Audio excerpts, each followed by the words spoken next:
मुंबई में हुए 26/11 आतंकी हमले को आज 14 साल हो गए हैं।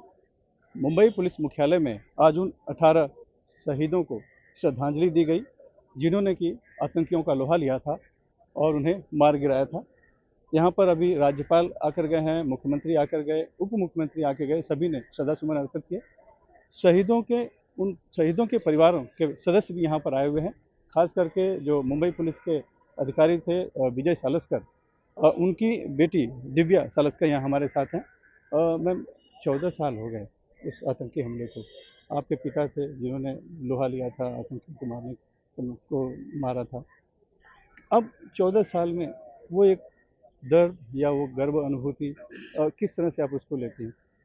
अ, दर्द तो होता ही है। मतलब तारीख़ ही कुछ ऐसी है कि दर्द तो होता ही है। हाँ, लेकिन 14, जैसे आपने कहा कि जी। 14 साल बीत गए। 14 साल में भी अ, भारत, मुंबई, महाराष्ट्र, अ, पू सभी लोगों को आज भी 26/11 उतने ही ताज़ा तरीके से याद है। ना तो लोग भूले हैं। इस वजह से उनका जो प्यार और सम्मान हमें मिलता है, मुझे लगता है कि वो मेरे लिए और मेरे अ, मॉम के लिए काफ़ी प्रोत्साहन देता है, ताकि हम सबके साथ आगे बढ़ सकें। लेकिन जैसे कि मैं कहीं बलिदान गर्वान्वित हुए, लेकिन एक दर्द जो है, तो और भी इतने परिवार हैं, सभी के ऐसे 18 परिवार हैं जिनके वहाँ शहीद तो हमले में मरने वाले तो 164 परिवार थे, जो कि उनके भी लोग मारे गए, उनका भी अपना दुख और दर्द है। लेकिन चूंकि आप लोग उस परिवार से हैं जिन्होंने आतंकियों का लोहा लिया, आतंकियों के का मोर्चा संभाला और उनको एक तरह से सभी को आतंकियों को मारा, एक अगरन कसाब को छोड़ दे जिसको कि न्यायालय से बाद में सजा हुई फांसी की। तो ऐसे में आप लोग किस तरह से अलग तरीके से इस चीज़ को देखते हैं और कैसे याद करते हैं उस घटना को और उस दिन को? हम ज़्यादा कोशिश करते हैं कि हम वो दिन को याद ही ना करें, क्योंकि पर जगह-जगह पे उसके निशान दिखते हैं तो याद आ ही जाता है। मुझे लगता नहीं है कि मैं कभी भी वो रात भूल सकती हूँ। मैं 21 साल की थी जब ये आतंकी हमला हुआ। और मुझे अभी भी वो रात वैसी ही याद है। मुझे अभी भी याद है कि टीवी चलाया गया था, क्योंकि किसी ने फ़ोन करके मेरे मॉम को बताया कि भाभी आप टीवी ऑन करो, दिखा रहे हैं कि सालस्कर साहब इंजर्ड है करके।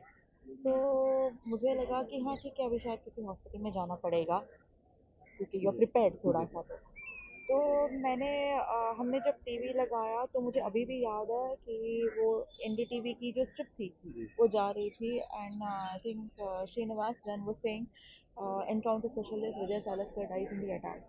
तो वो चीज़ मुझे 14 साल बाद भी उतनी ही ताज़ा तरीके से वैसे ही याद है।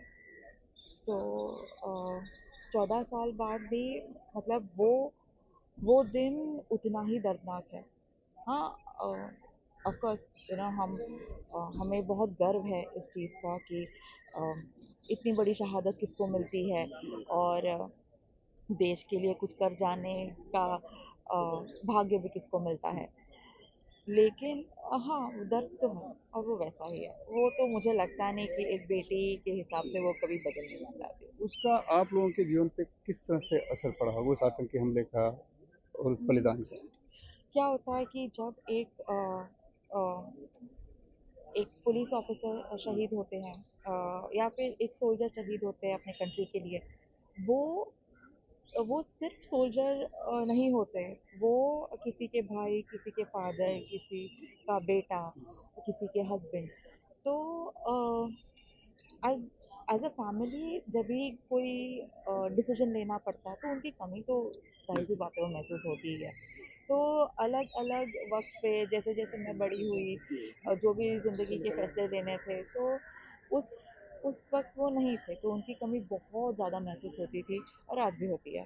धन्यवाद हमसे बात करने थैंक के यू। लिए। आज 14 साल पूरे हो गए उस आतंकी हमले को। यहाँ पर पुलिस भी श्रद्धासुमन अर्पित कर रही है और याद किया जा रहा है उस वक्त को जबकि पाकिस्तान से आए 10 आतंकियों ने मुंबई पर हमला किया था और पुलिस और एनएसजी और सभी जवानों ने मिलकर उसका लोहा लिया था।